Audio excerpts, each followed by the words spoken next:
Hi friends, எப்படி இந்த மாதிரி மூன் அண்ட் ஸ்டாரை வச்சு ஒரு ஹேங்கிங் கிஃப்ட் ஐடியா பண்ணலான்னு பார்க்கலாமா? நான் கொடுத்துருக்க மெஷர்மெண்ட்டில் பேப்பரை கட் பண்ணி எடுத்துக்கோங்க. எடுத்துகிட்டு அதை ரெண்டாக ஃபோல்டு பண்ணிவிட்டு மேலே ரெண்டு பக்கமும் ஹாஃபாக நான் எப்படி ஃபோல்டு பண்ணுறேன்னு பாருங்கள். இந்த மாதிரி ஃபோல்டு பண்ணினா உங்களுக்கு எக்ஸ் ஷேப்பில் வரும். அதில் சென்டரில் உங்களுக்கு தெரியறதுக்காக இந்த மாதிரி பாயிண்ட் வச்சுக்கோங்க. அடுத்ததாக கீழே உள்ள பேப்பரை அந்த பாயிண்ட்டுக்கு நேராக வச்சு நான் எப்படி அடுத்து ஃபோல்டு பண்ணுறேன்னு பாருங்கள். இந்த மாதிரி ஃபோல்டு பண்ணிவிட்டு நான் மேலே எப்படி கட் பண்ணணும் அந்த மாதிரி கட் பண்ணி எடுத்துட்டிங்கன்னா உங்களுக்கு இந்த மாதிரி ஹெக்ஸகன் ஷேப்பில் வந்திருக்கும். அதுக்கப்புறமா நான் மேலே 2 இடம் காட்டினேன்ல, அந்த இடத்துல இந்த மாதிரி வச்சு ஃபோல்டு பண்ணிக்கோங்க. இதே மாதிரி நம்ம 5 தடவை சுற்றி ஃபோல்டு பண்ணணும். உங்களுக்கு ஃபோல்டு பண்ணி காமிக்கிறேன், நீங்களே பாருங்கள்.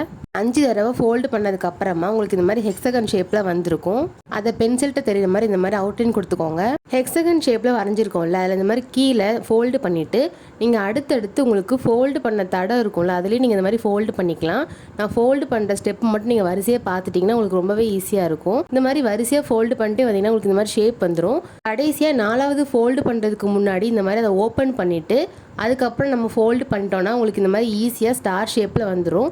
அதுக்கப்புறம் கடைசியாக நீங்கள் கொஞ்சம் அட்ஜஸ்ட் பண்ணாலே போதும், உங்களுக்கு இந்த மாதிரி ஷேப்பில் வந்துடும். நான் காட்டுறேன் பாருங்கள். ஃப்ரண்ட் அண்ட் பேக் உங்களுக்கு இப்படி தான் இருக்கும். இந்த ஷேப்க்கு அப்புறமா உங்களுக்கு ரொம்பவே ஈஸி. நான் எப்படி ஃபோல்டு பண்ணுறேன்னு பாருங்கள். கடைசியாக உள்ளதை ஃபோல்டு பண்ணும்போது மட்டும் இந்த மாதிரி எடுத்து விட்டுட்டு அப்புறம் மடிச்சு விட்டுக்கோங்க. இப்போ நம்ம ஃபைனலாக ஸ்டார் பண்ணிட்டோம். இப்போ அந்த ஸ்டார்லேயும் மூன்லேயும் சேர்த்து இந்த மாதிரி ஒரு த்ரெட்டை ஒட்டிக்கலாம். ஒட்டினதுக்கு அப்புறமா நீங்களே பாருங்கள் நம்ம எவ்வளோ க்யூட்டாக ஒரு மூன் அண்ட் ஸ்டாரை வச்சு ஒரு ஹேங்கிங் ஐடியா பண்ணியிருக்கோன்னு. இந்த மூன் எப்படி பண்ணோம் ஆல்ரெடி வீடியோ போட்டிருக்கேன், கீழே அதுக்கான லிங்க் கொடுத்துருக்கேன், செக் பண்ணி பாருங்கள். இந்த ஐடியா உங்களுக்கு பிடிச்சிருக்குன்னு நினைக்கிறேன். மறக்காம வீடியோக்கு லைக் அண்ட் சப்ஸ்கிரைப் பண்ணிடுங்க. பாய்.